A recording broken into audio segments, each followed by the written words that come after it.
6-7 yıldır. Ya ben hayvanları çok seviyorum.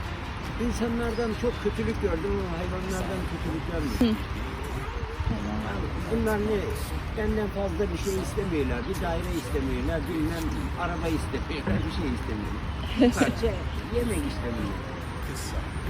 Şiirde güzel şeyler çabuk bitermiş.